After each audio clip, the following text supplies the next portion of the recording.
I know I want to say no. You know I want to say no. Today, we're going to stop feeling guilty for saying no and take care of ourselves.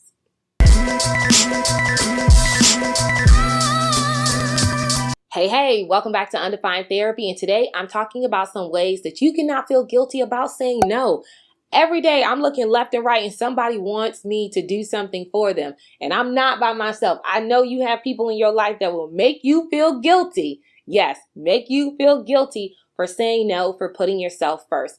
And I think that that's complete bullcrap. Nobody shouldn't be doing that to you, but people do. So I have to make this type of video. I've also made a video on people pleasing. So check that video out to see if it's not only no, but you actually struggle with people pleasing. And if you're wanting to set boundaries or what are boundaries, I also made a video for you to check that out. But today we're talking about some ways for you to not feel guilty about saying no.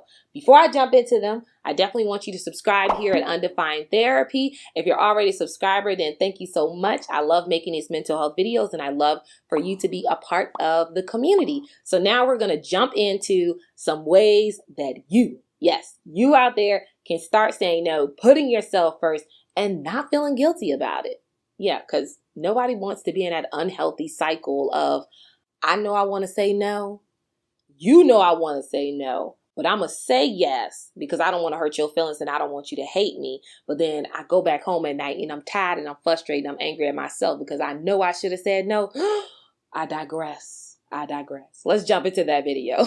So one way is being more mindful of the no's. So if you are always saying yes, and then the time that you say no and everything goes well and like there is an atomic bomb, the whole thing doesn't fail, you forget about those. You forget when you say no and it's okay. You only keep this fear in your mind that if I do say no, then it's just going to go wrong. So I encourage you to really remember those times that you say no and that everything worked out and not just pinpoint those really minor times, unless you're dealing with some unhealthy vultures. Now, if you're dealing with some unhealthy people, then yes, every time you say no to them, then yes, they're going to make you feel bad about it and stick out like a sore thumb. But if it's healthy people and if it's a healthy relationship, then they will definitely be considerate of you saying no. So I just encourage you to notice the no's.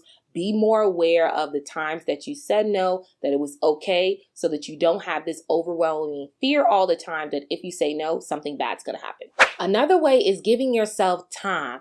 I know, we got some, computer thugs out there, who could just say a whole bunch of stuff, behind that computer. But if you're in the person, then they don't say probably like 3/4 or any of what they actually said. So give yourself the time. If you're somebody who's not really a person who can say no in that moment and you're like, okay, Rashonda, that's a good point. But if they right in my face and they're asking me right then, it's going to be hard to notice the no's and it's going to be hard not to feel the pressure to say yes. So I encourage you to use some generic phrases like, oh, I'll email you. Oh, let me get back to you. I have to check my calendar.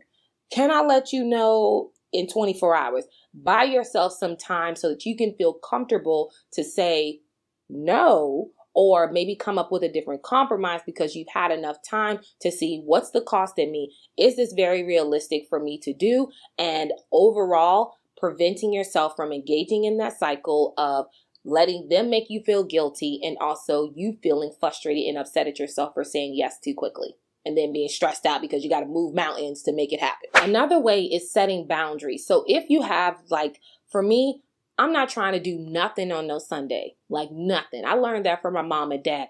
That's the holy day. That's the day of rest. I'm not doing nothing. I got that from them. So if somebody asks me to do something on a Sunday, then if they know me well enough, they know it's not going to happen. It just ain't. It have to be like very, very extreme circumstances as to why I will change that boundary that I set. So I encourage you to have boundaries for yourself so it's consistent so that people in your life, or even if they knew, you need to introduce them to that boundary to let them know, hey, this is something that I always do. This is something that I live by, so that you don't always feel like it's an excuse. It's just something that you can set. And if you're like, well, what if they think that I'm just setting this just because of them?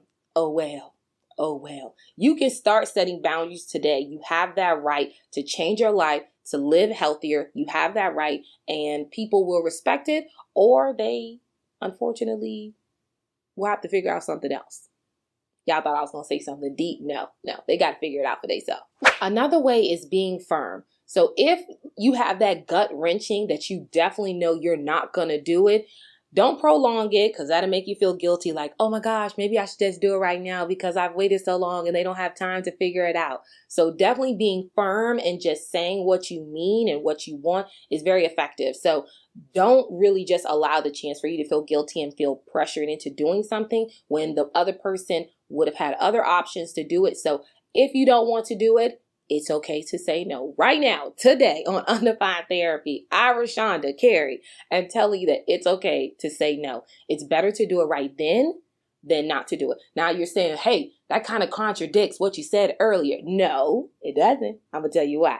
Because if you are capable of saying no, then you can do that. But if you struggle and you're working your way up to it, then yes, you could be, a little bit more direct in an email or a text message by giving yourself time. But it all leads back to you being able to say no, whether that's right there in the moment or if you need time later. And lastly, remember to be selfish. It is okay to be selfish. Everybody wants to tell us that putting yourself first is the wrong thing, but that's why you have so many people unhappy, so many people struggling with guilt, and why people think it's okay to make people feel guilty for taking care of themselves by putting their needs first. I'm not saying that's across the board. No. I'm not saying that. I'm saying that always being a yes man when it's a detriment to yourself is not healthy for anybody, not for yourself, and definitely not for those who care and love you. It's not that.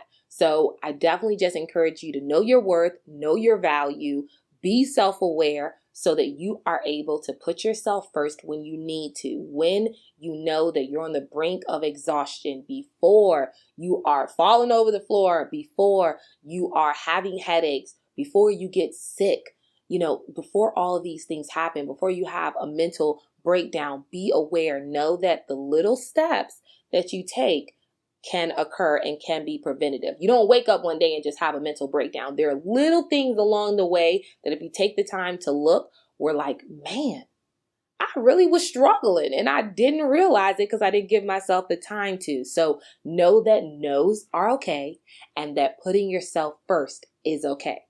It's okay. It's okay. I hope you found some of those tips helpful. If you have had your own experience of saying no and you've learned anything, definitely leave it down in the comments below. I think that everybody can benefit from hearing others have the strength and the courage to say no. I'll also link all those videos down below that can definitely help you create boundaries, to know the signs, and to help you start living healthier today. So definitely like this video. Definitely subscribe if you're not already subscribed, and I'll see you next time.